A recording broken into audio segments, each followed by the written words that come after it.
This is Festival Past Stories, a podcast series is told by the people who create and make festivals come to life. You will go behind the stage, kitchen, or studio door to hear the stories of passion and inspiration that started some of the world's most beloved festivals. Hear the startup stories and how an idea went from what if to what's next. All right, friends, welcome back to Festival Past Stories, where we take you behind the kitchen, the stage, or the studio door to hear those stories of passion and inspiration that are behind the world's greatest festivals.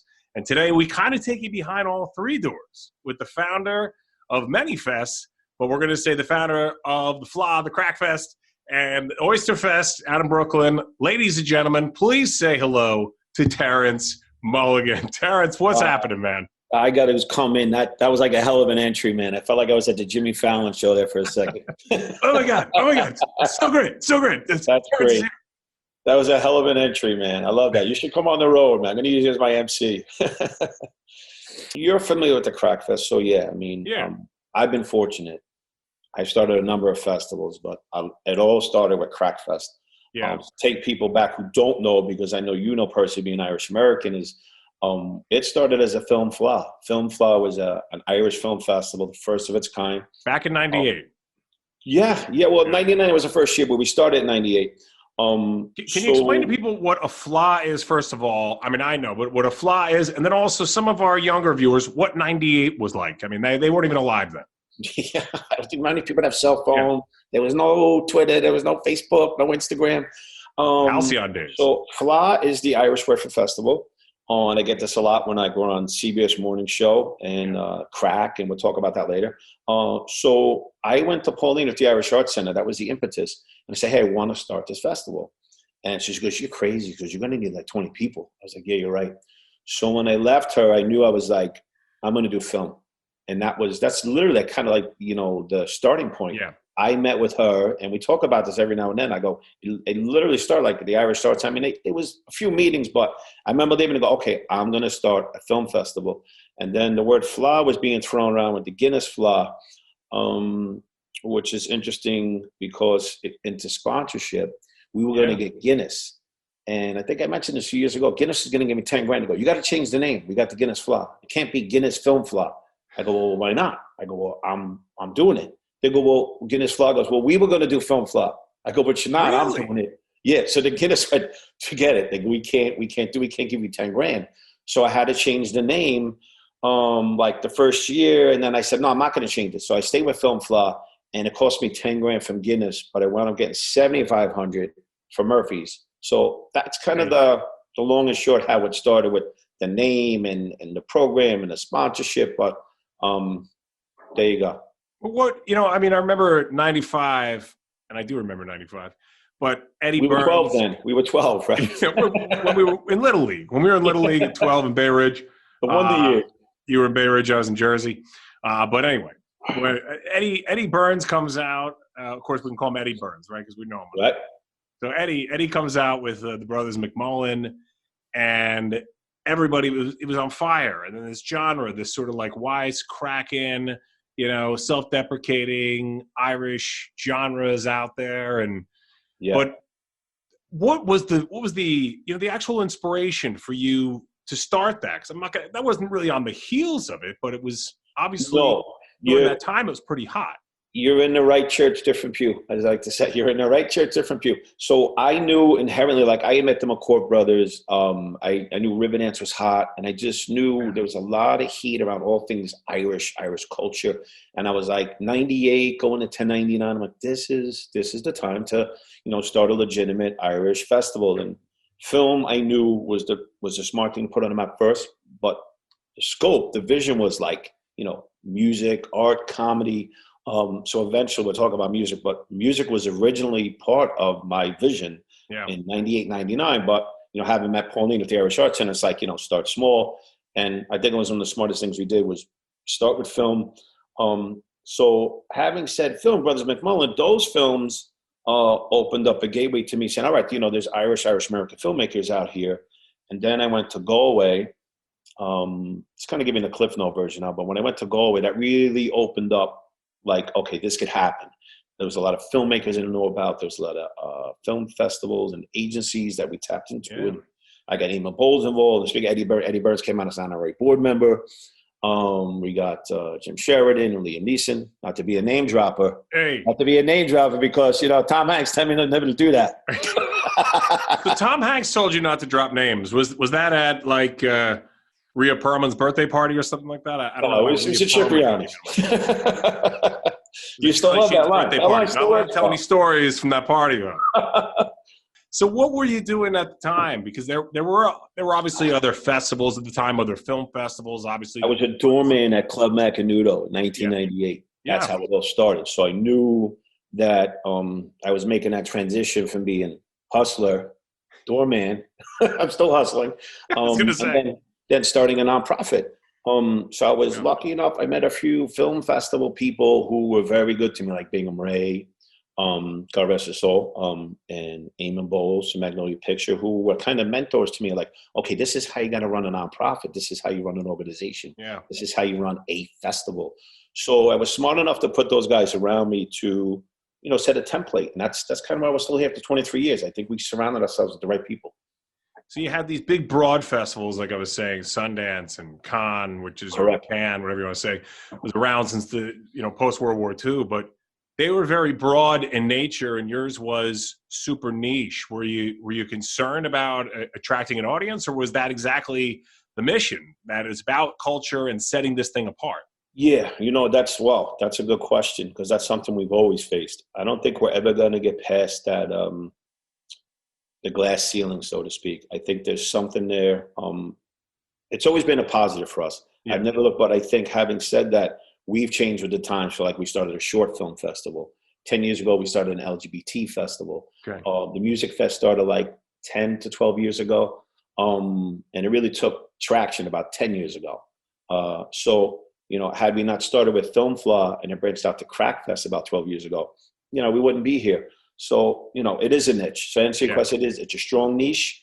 But, there's still people I run into like Irish and Irish Americans and other people who just like love film. And they'll be like, oh, wow, I saw your film about this Irish boxer or the Irish traveler. And I think that's really cool. I mean, that's why we do what we do. It's like, to expose that Irish culture to people who wouldn't necessarily be, have a connection like you or I with their heritage. Sure. So, so the goal is, yes, maintain our niche, but how can we cross over to the Tribeca Film Festival people, the Sundance and, any festival? People just love film, Yeah. So on that note, with the Irish boxer film and so on, how did you source the films? And then when you had some films, you're like, where am I going to show them? So where did you start showing the films as well? Yeah. Well, the first year we did this, going back now, Directors Guild. And I knew that we had to make a big splash the first year. And that was huge. We had Aidan Quinn. Aidan Quinn came in and we had his film that his brother directed. So we had the McCourts in New York and then we had the Francie Barrett story about the Irish boxer. So that program, those are really good films. So I just knew like instinctively, I'm like, wow, like you're only as good as your films, the program. So that was our bread and butter. So that put us on the map, having those good films. And I think people, as you would know, you've been there, but the people who are listening, who have them in the Craicfest, it's like a crop. You live and die by your crop every year. Yeah. So the film festival, said. It's always been about like the new Irish cinema or music, which we could talk about later. But same with the music, like who's now, who's the cutting edge, who's the voice, and that's what makes the Craicfest special. People come, they see a film like, wow, like they might see it at the Angelica, or they might see it at where the Waverly was, or AMC or whatever. And I think that's one of the reasons we're still here. So it's all that you got to have the right films. Yeah, I went by the, speaking of theaters that are no longer gone, I don't want to be two old guys talking about the halcyon days of bars and theaters and stuff that we loved. But where in Tribeca, you had that great place that had the venue spot and the film and the screening rooms. And I went by the other day and I was like, high-rise condos, fantastic. Yeah, man. You talk about Tribeca Cinema, right? Yeah. Yeah, I remember seeing you down tough. a couple of times. It's interesting. I've had this conversation a few times with the Irish consulate, who's been good to us. And I said, we've had to make a chip. A lot of that was dictated by sponsorship. And I have no qualms in saying that because as director and producer, like any festival, you have to make certain decisions. And I knew like we had a whiskey sponsor, and they were like, hey, we love to do after parties. And I was like, guess what? We're going to move to Tribeca Cinema. We're doing after parties. Yeah, no, it made sense because it was prudent, it was practical, it was good use of the sponsor dollars, and Tribeca worked out great. But then, like you said, the city changed, and I was like, wow. So then we went to Cine Palace a few years ago, which was an after party venue space that still worked with the films and the parties, and people known that to come at Craicfest. I mean, you've been there, like film, music, a good time. Sure, and it's always been an after party. People get to have, and I think that's inherently Irish. Yeah. I don't know like with other cultures, but like the Irish culture, people come and go, hey, that was great. I saw a film. I met the filmmaker. I had some beers. We had some whiskey, and it was a good time. So on that note, sadly enough, inspiration is never enough. You need a business plan. Of course, you need money. I know you've been receiving grants over the years from the city and the state of New York. But what was it like the first time you got that validation when the state or the city said, here's a check, go follow your dream? What was that, what was that like? That's a great feeling, man. It's I still get that feeling. I think that's like with any arts organization, not just a film festival, not just Irish. I think there's, I'm a big picture guy like you. It's like, I think there's other arts organizations in New York, like and I've been there when they have that moment, you put all that hard work in, you're like, wow, we just got a check for 10 grand, or we got a check for 20 grand from Bailey's. And you're like, this is it. I still get that same rush when we do a deal for 10 grand with a beer sponsor. I'm going, that reminds me like 1999. So you never lose that rush. But yeah, the sponsor game, it's never been easy, Pat, as you know. It's always a struggle, especially now, man. Those sponsor dollars are hard to get, but Right. So since that grant, we talked about a couple of these sponsorships. Have you taken on any investors, or have you just bootstrapped this thing, ticket sales, merch, and obviously sponsors throughout the year? No, we've been, as I was saying to you earlier, I think is you have to plan ahead. First thing, the Craicfest in March is going to be virtual. It's going to be online. Yeah, okay. So I think we already have a model in place. Vinny Keene, who's our art creative director, he works with Cyber Team. He's a very talented guy, and they have a young cyber team who's already, half of my stuff's already in place. So we already have an online model in place where we're going to show a virtual online festival. So, we anticipated this back like in September and October. So we're already uploading films that we'll be ready to announce in January, as I think any film festival has to. Yeah. So I'm watching what other festivals do. I don't have all the answers, but I'm looking what other festivals do as far as like pricing model and what could work with our audience and, putting that together. So, just trying to stay a step ahead of the game, my man. What about this year? Did you take any films or music online? Yeah, let's talk about music. We're talking about possibly having Kneecap doing a live show, but maybe something that would be recorded where it would be an exclusive show for example, February 27th, we were saying, all right, let's film a hour show in Dublin. They would film, and then we would get an exclusive Craicfest show from say 8 to 9, and then it would be like geo-locked, meaning like you could only get it from 8 to 9, so making it like nice. More exclusive. So we're exploring appointment television or appointment screen time. Right, in case we can't do something live. But you know me, I love live. I'm like you, like there's nothing like can't beat live. So I'm hoping that we can do with some type of live event. Even like I've been talking to John Duddy and Colin Broderick about hosting the New York premiere of Bend in the River. Yeah. So I said to them, what if we did a small exclusive event, maybe a private screening just for sponsors and the cast, and we had a small reception around at Fitzpatrick's Hotel and tied it in Instagram Live or something like this. I mean, like, there has to be something like that. I just refuse to say, all right, we got a great online program, but we're going to get something live. I haven't figured it out yet, but we're going to get it. Yeah. Even if it's just 10 of us at the Fitzpatrick's Hotel bar. I got ideas. I know what I'm doing. I got ideas. Something, yes. Before we go into the expansion of from film to music and so on, just a question with things that have happened this year and a focus on more diversity and inclusion and so on. You've obviously, decade ago, you were saying inclusion. We're here. We've got the LGBTQ plus now what it would be festival, but you were doing that 10 years ago. And, and since then you think about all the advances that have been in gay and trans rights. And of course, Ireland being the first country to even say same-sex marriage is legal. What a step for a country where you couldn't even buy birth control in the early 80s, right? I mean, it's insane. Yeah. But, Right. you know, you guys saw that. You followed that trend. But now going forward, when you go to the state and the city this year and ask for funding, do you think that by the very nature of your content, because it's just it's very white, it's Irish. I mean, there's only so far we can go with the diversity in that content, Sure. or at least the base. But do you think you might have a little trouble getting funding where it might be earmarked somewhere else for another ethnic group? Yeah, I don't know. You know, you got to change with the times, Pat.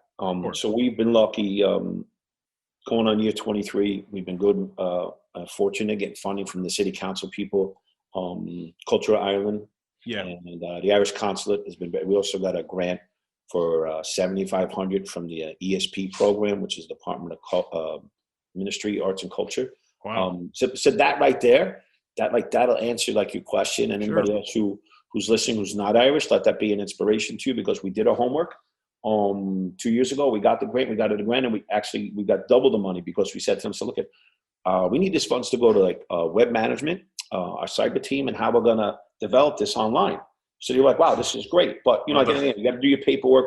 But that also happens because our success rate, our performance record, and relationships, you know, as you know, there's no guarantees for grant monies or corporate sponsorships, but Never. I guess bottom line is you reap what you sow. And I think we've had relationships in place, and our track record has helped us over the years. But, you know, I mean, it's like a game, man. You're always good at your last show, but you got to keep coming back and putting up the goods, man. No doubt. Well, you're ahead of the curve with the virtual as well. So well done. Trying, yeah. man. Trying. Yeah. Everybody who says they were thinking, I saw, you know, we were already ready for this. It's like, okay. Yeah. But you weren't ready for this look with the eyebrows. Sure. Yeah. You weren't ready for this all the time. No. You were ready for this as like an added thing. You're like, in case we ever had to do, you know, corporate videos or something, we were ready for all that. You weren't ready for this round the clock, especially as a public company, right? So, you know, stop right there. Cause you know, like I was listening to Aiden from the Irish Arts Center, and, you know, I'm David, they're Goliath, but we travel in similar art circles. Yeah. But he was saying how like their classes doubled, and there's a silver lining there. And I just think the same thing for the Craicfest, or like, you know, the Asia Society or the African diaspora, like, you know, everything that falls under the cultural banner.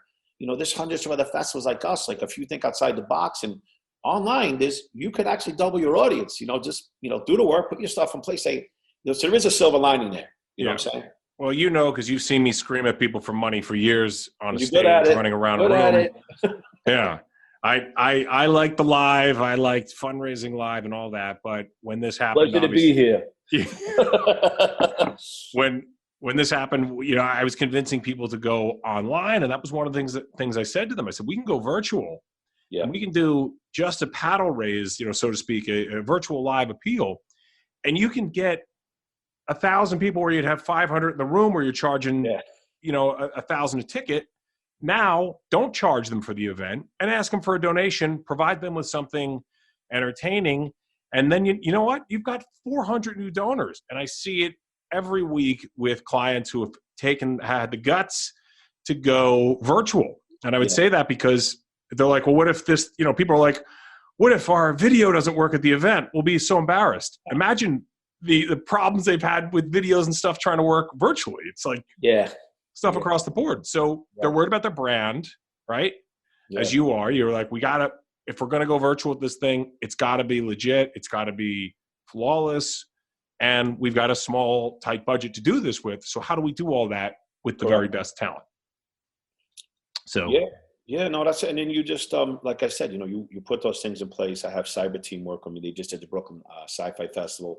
They also work with the Japanese Film Festival. I forget the name. It might be Japanese Film Fest. I think it's done by Japanese Society. So my cyber guys, my creative director, they also work on these other festivals. So it's like, you know, again, you're dealing with talented people who do it at other festivals in New York. So it's a good rising tide. I think it's just good for other festivals when they see festivals like Craicfest, or like I said, the Japanese Film Fest. It's good for everybody. I think it's just, you know, it's a ripple effect for anybody else who's watching, who sees this story. Say, hey man, if you got a festival that's music or arts, just have a plan, man, and just don't Don't do it. No, just go. Right, just go. Yeah. Don't go to track with $10. I mean, you got to spend money. You got to spend a couple grand on your website, and that's first and foremost. That's your best investment you can make right now is your website and getting a good team.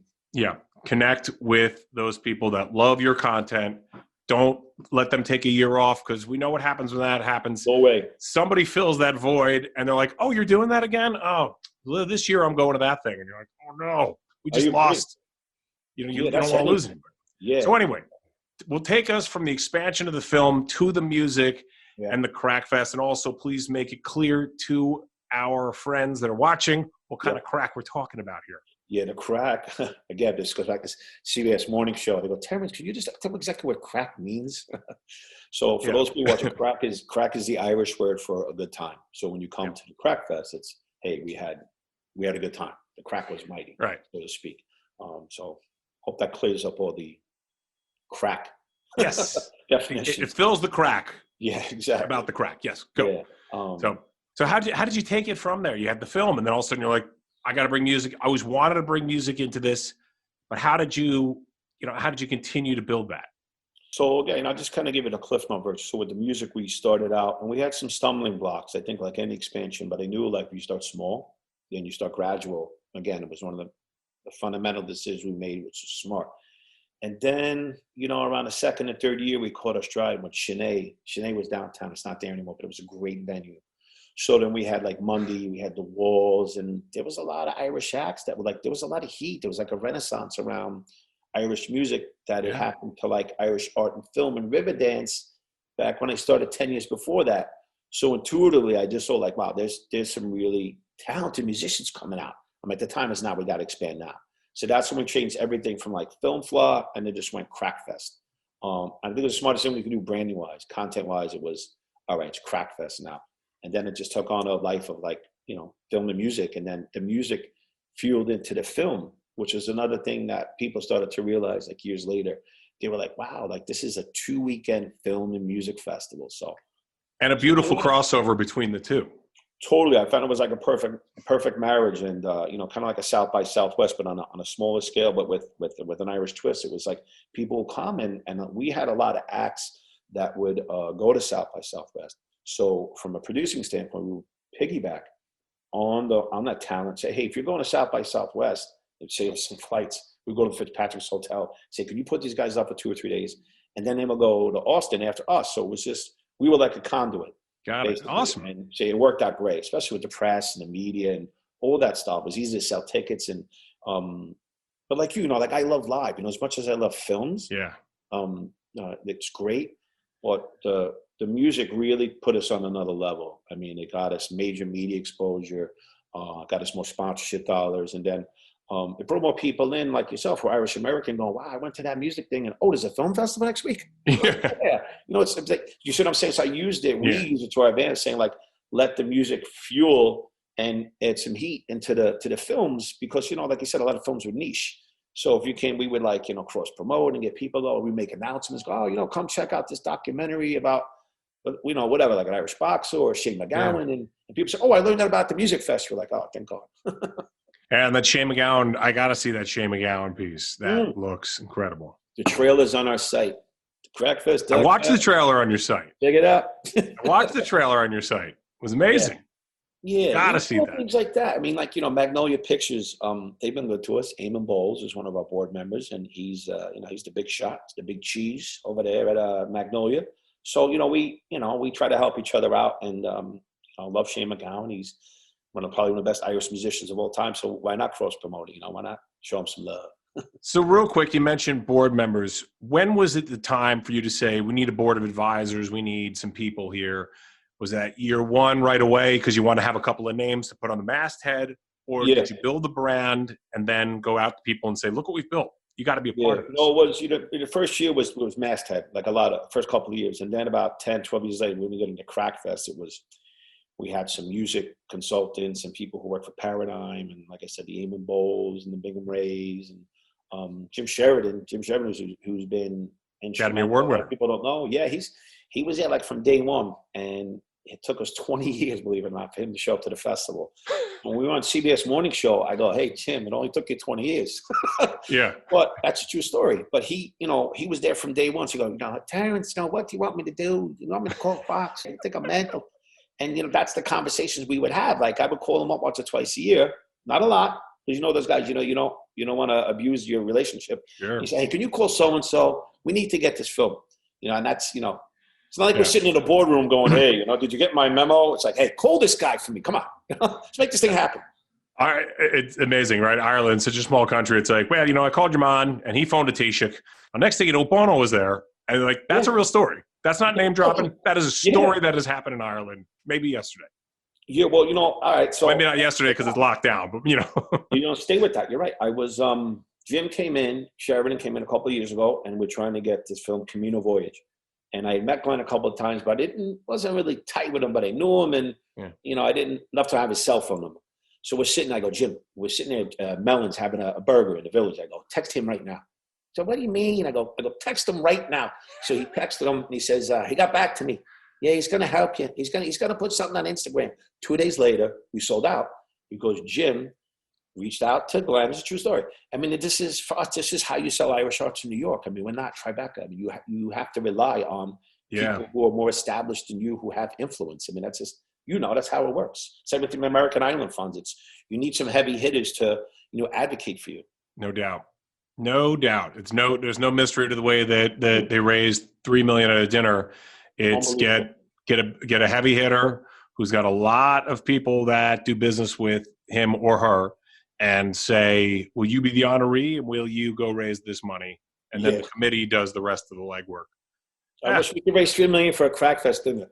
Then it's amazing. And someone gets up there as the honoree and they're like, well, what a privilege to be here because I wrote a check. Okay. That's pretty much why I'm here, folks. And it's a nice way to kind of take the piss out of yourself. That's another little Irish phrase right there as well. But anyway, I know we're running out of time, so I want to get to the final piece of the Trinity, the Holy Trinity, because it feels like it's a bit of a Catholic broadcast here, although maybe not. But this is for everybody. Beer music, good segue. Oyster beer music. Keep the religion and the politics out of this, Tully. On to the final leg of this tripod, so to speak.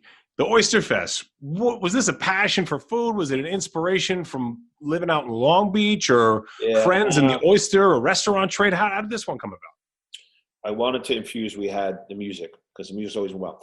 And I knew a few musicians in the Rockaway area that was, Irish and Irish American. So I thought, I always wanted to do something with like food and music. And so we used the Craicfest as a launching pad. And at the same time, the city gave us funding to do a Rockaway Fest. So it basically became like, how can we promote besides Craicfest at a different time of year? So it became like a halfway to St. Patrick's Day event. And we said, all right, let's add oysters into the mix. I always wanted to do something with like food and beer and music, but how do we carry the heat and success from Craicfest? So we decided to say, okay, let's book. So we had the Brothers G, and then we had Chris Byrne from Shawnee, and Bobby J from Rockaway played last year. So we try to tap into some type of Irishness, Irish or Irish American, and keep it local. Yes, and then like you said, the Holy Trinity. So it became like oysters, beer, and music, but always kind of Rockaway would have a somewhat of a 6 degrees of Irish bacon. There you go. Thank you. I like that. 6 degrees of Irish bacon, giving you full credit, of course, when I use that later hashtag, on. 6 degrees Irish bacon hashtag. So yeah, that's the long and short of the Rockaway Oysterfest. Then that led me as a producer, as a separate entity. I was able to build Long Beach, Chicago, and Brooklyn, which have been very successful for us. I mean, we're talking to major sponsors right now about doing the Oyster Tour. So every September, thanks to the Rockaway Oysterfest, which booked Irish musicians, via Craicfest, we're able to have this other entity now where we can do oyster beer music festivals in September. So it's not too shabby. Not bad. So we'll enter our final leg of this thing, and just a couple of quick questions. We're in COVID and so on, but I just want to say, you survived growing up in Brooklyn as a kid in the rough and tumble 70s. You created a startup. You went through financial issues with the world falling apart. You still kept the festival going. Yeah. And you survived 9/11, and a lot of people that you grew up with, friends that were lost then. You're a survivor, you're a thriver, and then COVID comes along, and you get it, and you got it pretty bad. What was that experience like? I think, without getting too into it, I think anything you do in life leads you up to that next moment in time. I knew when I got it, I had it, but it wasn't like really that bad where I was going to end up in a hospital. So I just knew right there, I was like, no, man. I'm not going to let this thing beat me. And a friend of mine said to me, don't go down a rabbit hole, dude. Yeah. I was like, the best advice I ever got. So there's a few people I reached out to. What do you mean by that? Don't go down the rabbit hole. Like, don't let it take you over? Don't get in your head like, like watch the news, or I'm sweating, or I got a chill, or my chest pain, and like just stay positive. So it's a big mind. CNN, game. Click, not listen. Oh my God, I don't watch news for 2 weeks. I was like, no. Yeah, you don't want to watch that when you got COVID and be like, oh, there's 100,000 people in the hospitals, and yeah. But knock on wood, man. I'm lucky. I'm here. A lot of people weren't. Puts a different perspective on things when you've been through that. But I kind of knew I was going to come at it because I knew the signs. A lot of people had they had a high fever, or they ended up in the hospital. I remember one or two people who reached out to me. They go, check your oxygen levels, and you don't want to be in the hospital, my man. Yeah. I got in April, and that was when like the hospitals were like at their like apex, and I was like, no way. I was like, kept telling myself, you're not going to go in the hospital. It's a big mind game. I mean, it was a mind game. Yeah. Wow. All right. My final question to you: Jacob Trouba is an investor in Rangers. Now we're talking some good stuff here. So now we're on sports radio and we're talking Rangers. I'm gonna hope that he watches this and it doesn't take him 20 years like Jim Sheridan. I love Trouba. I love you, man. Yeah, we're gonna send this over to him. Hopefully he watches it. From the fan base, because that's what festivals are all about. And we talked to Trouba about a hockey game being a festival. What three quick thoughts for his Rangers this season? Okay, being an ex-hockey player and playing college hockey and just knowing the mindset of hockey players at that level, and I play with some NHL players, it starts from preseason. They got to buy in preseason, build the team, right? I think it's preseason's one. Everybody's got to be on the same page. Second thing, we'll talk about Trouba. I think he needs a breakout year. I think he has potential. That the potential guy has potential to be like a number 1 and 2 defenseman. Yeah. And this could be his year, right? He's the guy. And number 3, I think so, everybody's got to buy in. I think, New York fans are the best. New York Ranger fans are the best. Ranger fans are the best. As long as they compete, and they, I think they got to run 3 or 4 lines. So my third point is run your 3 to 4 lines. Every line's got to show up. The NHL, you can't have 1 or 2 lines right now. Yeah. Trouba, I love you, man. You got to roll 4 lines, my man. That's it. Show up. Short shift. Take a shift off, baby. And before we let you go, how can we find out more about the festivals? How can we find you on Insta? And of course, send money to Craicfest.com. Craicfest.com. Send money. Okay, so it's CRAIC Fest.com. Yeah. So go check that out. And don't you have something coming up next week? Or don't you have something coming up? You have something. Yes. I have John Connors, who a lot of people know, a lot of Irish people know him from Love Hate, and some of the documentaries and films that he's been in. Cardboard Gangster, he was a former amateur boxer. Yeah, he's the real deal. Okay. I've actually seen bare knuckle fights of his. It's amazing. Yeah, he's a very dynamic guy. He's an activist. He's a traveler. So we're kicking off the Craic sessions on Monday with him, and it's going to be like a 15-minute interview on Instagram. So throughout Monday, 12 o'clock New York time, 5 o'clock Irish time, John Connors and myself going to have a bit of the Craic. Fantastic. And speaking of the Craic, he's Terence Mulligan, and the Craic is always mighty with him and all of our guests here. We'll see you next time on Festival Pass Stories. Terence, thanks a lot. Thank you, Pat. See you, Pat. This is Festival Pass Stories, a podcast series is told by the people who create and make festivals come to life. You will go behind the stage, kitchen, or studio door to hear the stories of passion and inspiration that started some of the world's most beloved festivals. Hear the startup stories and how an idea went from what if to what's next.